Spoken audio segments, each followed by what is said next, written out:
Welcome sa Movie Flix Recap. Ngayon pag-uusapan natin ang pelikula na thriller horror na Pinamagatang. Sa pagpapatuloy ng Part 2, ang bakal na bakod dito ay isang ganap na ligtas na lugar. Mayroon lamang 12 ganoong lugar sa buong Los Angeles. Ang mga residente na nakakapagtago sa kanilang mga tahanan ay dapat pahalagahan at pasalamatan ito.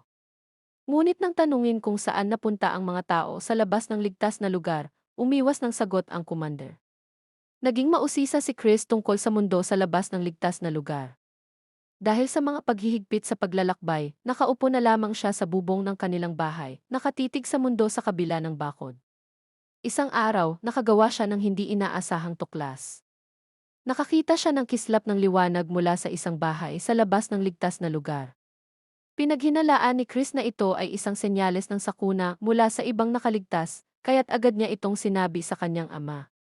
Ngunit hindi gaanong pinansin ni Travis, iniisip na baka iyon ay sikat ng araw lamang na tumatama sa isang bagay. Hindi matanggap ni Chris ang ganoong sagot, kaya't lumapit siya kay Madison para humingi ng tulong. Pagkatapos mapanood ang video sa sumang-ayon si Madison sa pananaw ni Travis.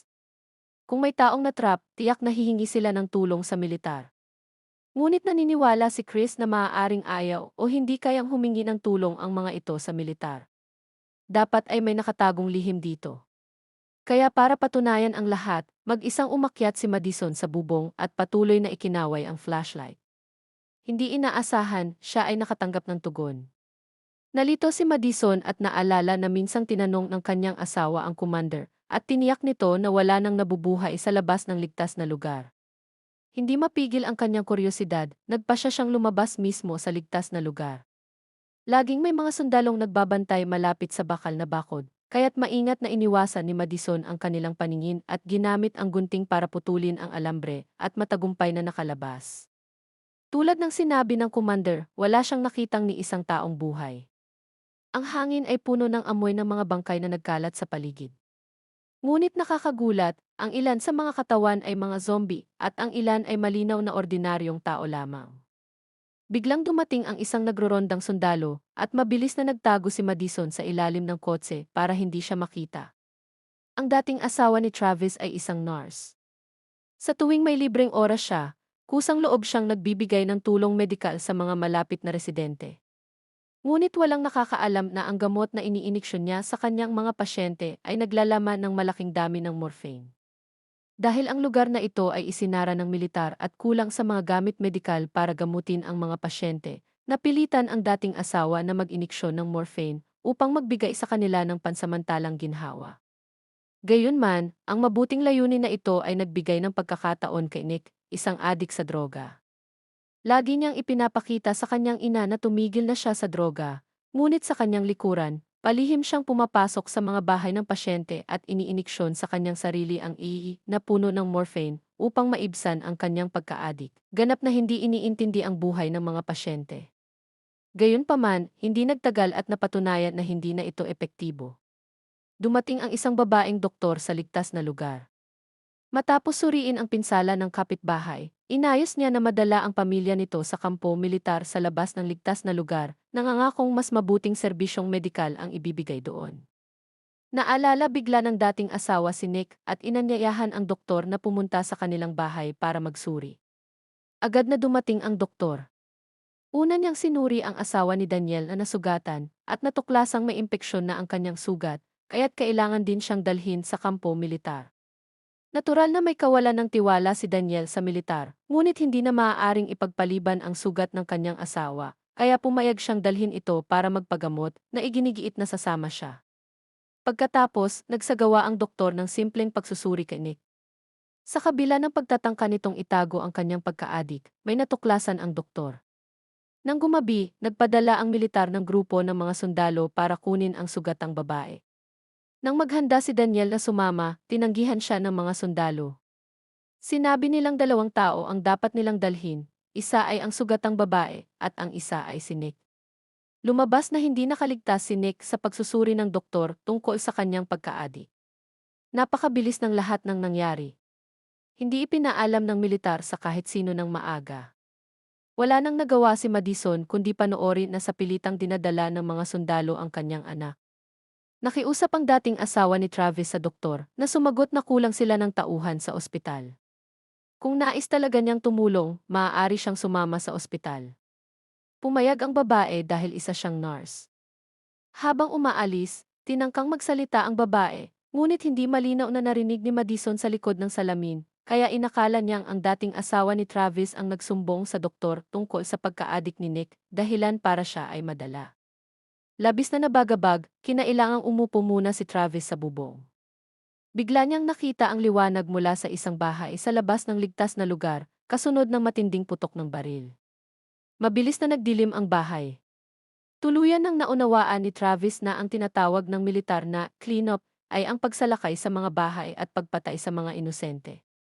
Bagaman dinala ng militar ang sugatang asawa ni Daniel at si Nick para sa mas mabuting kondisyong medikal, naniniwala si Daniel dahil sa kanyang kawalan ng tiwala sa militar, na hindi magiging maganda ang kahihinatnan ng kanyang asawa sa kamay ng militar.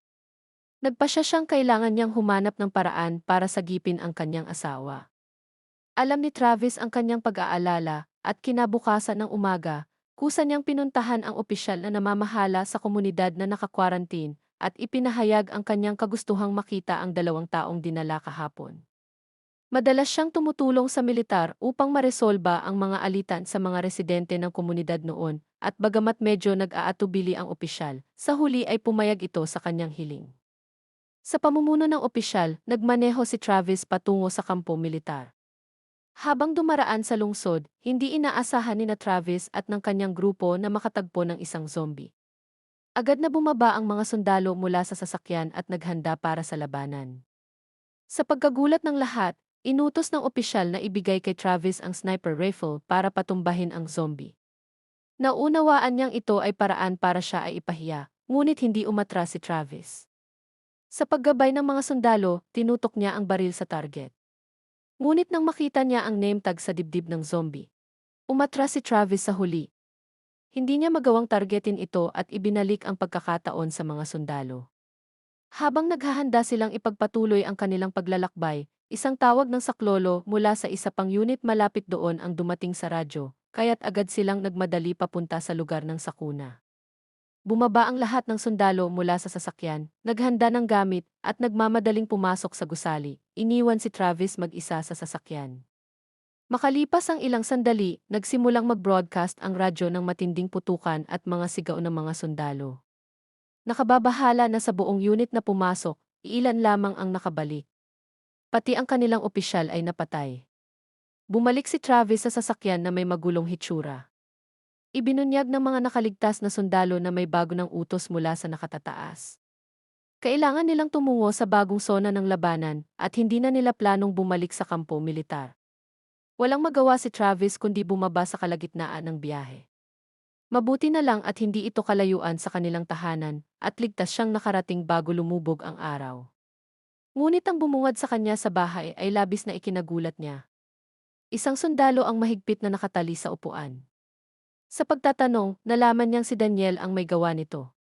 Nabunyag na mas maaga, tinangka ng anak na babae ni Daniel na kumuha ng gamot para sa kanyang inang sugatan at inakit ang isang sundalo gamit ang kanyang alindog. Bagamat hindi niya nakuha ang gamot, naging malapit sila, kaya't nagkaroon siya ng pagkakataong mahikayat ang sundalo na pumunta sa kanilang bahay, kung saan tuluyan itong napasakamay ni Daniel. Noong una, balak ni Daniel na gamitin itong bihag para ipagpalit sa kanyang asawa. Ngunit nang ibunyag ng sundalo ang maraming hindi alam na sikreto ng militar, nagbago ang isip ni Daniel. Ayon sa sundalo, ginawa ng militar ang lahat upang makalikha ng isang ligtas na sona ng pagkakahiwalay sa gitna ng zombie apokalipse, gumagamit ng anumang paraan na kinakailangan. Matapos linisin ang lahat ng nahawa sa paligid ng ligtas na sona, ikinulong nila ang lahat ng hindi nakumpirmang mamamayan sa isang malaking estadyum. Libo-libo ang naroon at hindi nakapagtataka na lahat sila ay naging zombie. Gayon din, ang sinumang nasa ligtas na sona na magkasakit o masugatan ay sapilitang dinadala sa kalapit na kampo militar sa ilalim ng dahilan na mas mabuti ang serbisyong medikal doon. Sa katotohanan, tanging mga sugatang sundalo lamang ang tunay na ginagamot. Ang mga sibilyan na may bahagyang sugat ay ikinukulong lamang sa mga kulungan. Habang dumarami ang mga nakakulong, paminsan-minsan ay may mga taong dinadala ng mga sundalo at hindi malinaw kung saan sila dinadala. Ngayon, si Nick ang nakatakda. Mabuti na lang at ang kanyang kasamang si Strand, na isang matagumpay na ahente ng pagbebenta, ngunit hindi isang pilantropo, ay gumamit ng mahahalagang bagay bilang kapalit upang mapalaya si Nick. Gumastos ng malaki si Strand upang iligtas si Nick dahil naniniwala siyang ang isang matapang na adik na tulad ni Nick ang pinakamainam na pag-asa upang tulungan siyang makatakas mula sa lugar na iyon. Gayunman, ang mga malubhang pasyente gaya ng asawa ni Daniel ay nakatanggap din ng espesyal na atensyon. Siya ay inilagay sa intensive care unit. Ngunit sa panahong iyon, dahil sa kakulangan ng mga kagamitang medikal, lalo pang lumala ang kanyang kalagayan. Nang matagpuan siya ng dating asawa ni Travis, na nagboboluntaryo sa kampo, patay na siya dahil sa sepsis. Mabilis na kumilos ang doktor militar ng kampo upang pigilan itong maging zombie pagkamatay at tapusin ang posibleng banta nito. Sa huli, ibinunyag ng bihag na sundalo ang isang nakakagulat na sikreto. Inihahanda ng militar na iwanan ang buong lungsod ng Los Angeles. Lahat ng sundalo ay dapat lumikas sa lugar bago magnegatibo siyam, 00 ang kinabukasan. Hindi maaaring manahimik na lamang sina Travis at Daniel at ang kanilang mga pamilya. Matapos malaman ang kinaroroonan at plano ng kampo militar, tinipon nila ang kanilang mga gamit at naghanda upang sagipin ang mga tao bago tumungo sa disyerto upang makaiwas sa sakuna ng zombie. Alam ni na Travis at ng kanyang grupo na halos imposibleng gawain ang magsagip ng mga tao mula sa kampo. Kaya't nakaisip si Daniel ng isang kabaliwang plano. Lumapit siya sa pintuan ng estadium kung saan nakapiit ang 2,000 zombie. Ang tuloy-tuloy na alulong ng mga zombie sa loob ay parang mga halimaw sa haula. Ngunit pinalaya ni Daniel ang lahat ng zombie at inakay sila papunta sa kalapit na kampo militar. Bagamat mabagal kumilos ang mga zombie, ang kanilang dami ang naging lakas nila. Kahit na napansin agad ng mga sundalo ang kakaiba at agad na nagpaputok, walang silbi ito. Dumarami ang mga zombie na papalapit. Di nagtagal, nasa pinakamataas na antas ng alarma ang buong kampo, at lahat ng sundalo ay nagtipon sa pasukan upang desperadong lumaban. Alam nilang kapag nakapasok ang dagsa ng zombie, tiyak na katapusan na nila. Ngunit ito mismo ang nais ni na Travis at ng kanyang grupo. Habang nakatuon ang pansin ng militar, tahimik silang nakalusot papasok sa kampo sa pamamagitan ng isang gilid na lagusan. Ang doktor militar ng kampo ay nakatanggap na ng utos ng paglilikas mula sa nakatataas. Nakaayos na ang lahat, naghihintay na lamang ng transport helicopter na lalapag upang ilikas ang mga gamit medikal at mga sugatan. Ngunit inatake ang kampo ng mga zombie sa napakahalagang sandaling ito. Iniwan ng transport helicopter ang misyon ng pagliligtas at lumipad palayo. Sa pagkakita nito, nagpanik ang dating asawa ni Travis, na isang nurse at voluntaryo sa kampo. Orihinal na plano niyang sagipin ang kanyang dating asawang si Travis at ang kanilang anak gamit ang helicopter na iyon. Ngayon, nasira ang kanyang plano. Ngunit hindi siya nawala ng pag-asa. Ginamit niya ang kanyang access card upang mabuksan ang tarangkahan isa-isa. Mabilis na tumatakbo papalabas ng kampo. Gayunman, nang marating niya ang siya ay napatigil. Sa labas ng pangunahing tarangkahan ng kampo, naroon ang siksik na kumpol ng mga zombie. Bagamat patuloy na buong tapang na lumalaban ang mga sundalo, nagsisimula ng magkaroon ng mga nasawi. Para itong hudyat ng pagbagsak ng dam, habang walang tigil na sumusugod ang mga zombie. Sa wakas ay bumagsak ang depensa ng kampo. Isang napakalaking dagsa ng mga zombie ang rumagasa papasok sa kampo. Ang mga sundalo, na ngayon ay wala ng masilungan, ay tulad ng mga kordero sa harap ng katayan ng mga zombie. Pinanood ito ng dating asawa at siya'y tumakbo papasok sa loob ng kampo. Sina Nick at Strand, na nakakulong sa bakal na kulungan ng kampo, ay naririnig ang matinding labanan sa labas. Nang tumingin-tingin sila, napansin nilang wala ni isang bantay na sundalo sa paligid. Naunawaan nila na dumating na ang pinakamainam na pagkakataon upang makatakas. Gamit ang susi sa pangunahing tarangkahan na inihanda na nila noon pa, basta na lamang silang lumabas ng kulungan, hindi pinansin ang tuloy-tuloy na sigaw ng saklolo mula sa iba. Para sa kanila, bawat segundo ay mahalaga. Ngunit huli pa rin sila ng isang hakbang dahil nakapasok na ang napakaraming zombie sa kampo. Wala silang nagawa kundi bumalik at maghanap ng ibang daan palabas. Hindi nagtagal, natagpuan nila ang kanilang sarili sa dulo ng isang pasilyo. Nakasara ng mahigpit ang pintuan sa kanilang harapan at papalapit ang mga zombie mula sa likuran. Malinaw na sila ay na-trap. Sa harap ng isang kawan ng zombie, walang saysay ang anumang paglaban. Mabuti na lamang at nakita ni Nick ang kanyang ama at iba pa na dumarating upang sagipin sila mula sa kabilang dulo ng pintuan. Ngunit nadiskubre niyang napakatibay ng pintuan.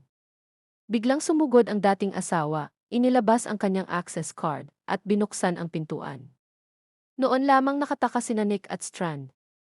Sa wakas ay nagtagpo ang dalawang grupo, ngunit wala silang oras para magbatsean, lalo na para sa anumang emosyon. Kailangan nilang tumakbo papasok sa kaloob-looban ng kampo. Habang dumaraan sila sa kusina, inatake sila ng isang pangkat ng mga zombie. Sa kabutihang palad, hindi na sila baguhan. Pinulot nila ang mga armas at sinimulang labanan ang mga zombie. Sa loob lamang ng maikling panahon, napatay nila ang alon ng mga zombie. Pagkatapos, nakatakas sina Travis at ang kanyang grupo mula sa likurang pintuan ng kampo. Dito, nasilayan nila ang bundok ng mga bangkay at abo. Sa mga oras na iyon, nalaman na ni Daniel ang tungkol sa pagkamatay ng kanyang asawa mula sa dating asawa ni Travis. Nang makita ang abo ng mga bangkay na sinunog, hindi mapigilan ni Daniel ang matinding kalungkutan, iniisip na maaaring isa roon ang kanyang asawa. Hindi nagtagal, lahat sila ay nakarating sa paradahan. Habang naghahanda na silang sumakay sa kotse at umalis, biglang lumitaw ang isang figura na may hawak na baril. Siya ang dating sundalong bihag. Matapos makuha ang sapat na impormasyon mula sa kanya, binalak ni Daniel na patayin siya. Ngunit palihim siyang pinalaya ni Travis. Hindi inaasahan, nagkimkim ng malalim na puot ang sundalo at naghintay upang maghiganti. Nang hindi nagsasalita, agad siyang nagpaputok at tinamaan ang anak na babae ni Daniel. Mabilis na kumilos si Travis, itinumba siya sa lupa at sinimulang bugbugin.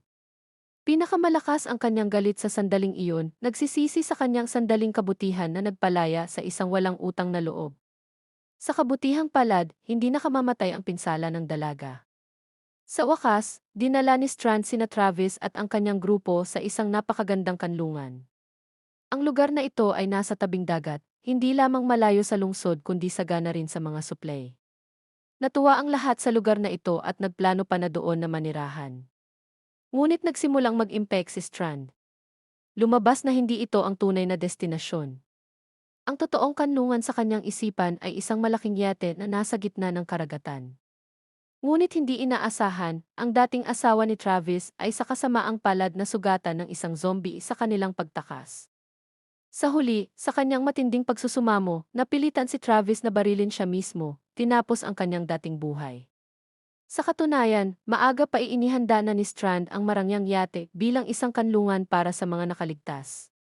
Ito'y parang arko ni Noe sa gitna ng apokalipse. Habang naghahanda na silang sumakay kinagabihan, sinalakay ng mga zombie ang villa sa tabing dagat. Naipit sina Travis at ang kanyang mga kasama sa dalampasigan ng walang tigil na bugso ng mga zombie. Sa kabutihang palad, sa kritikal na sandali, dumating si Nick sa... Mabilis silang sumakay sa speedboat bago ito tuluyang maubusan ng baterya. Iniwan ang walang humpay na mga zombie at ligtas na nakasakay sa iet ng walang aberya. Sa mga oras na iyon, nagsimula na ang militar ng mga pag-atake mula sa himpapawid na may layong sunugin ang mga zombie at pati na rin ang kanilang sarili. Biglang nagmistulang dagat ng apoy ang lungsod. Nakatayo sa yete, tahimik na pinagmamasdan ni na Travis at ng kanyang grupo ang kanilang tinubuang bayan, nakadama ng halong ginhawa at pangungulila. Sinalubong nila ang bagong araw sa dagat, tinatamasa ang simoy ng hangin at ang mga alon na tila nagbibigay ng ginhawa. Ang yate ay puno ng supply at mayroon pa itong freshwater system, sapat upang tugunan ang kanilang araw-araw na pangangailangan. Sa mungkahi ni Strand, naghahanda na silang lisanin ang Estados Unidos at magsimula ng panibagong buhay. At bago natin ipagpatuloy, please subscribe and like, comment kayo for part 3.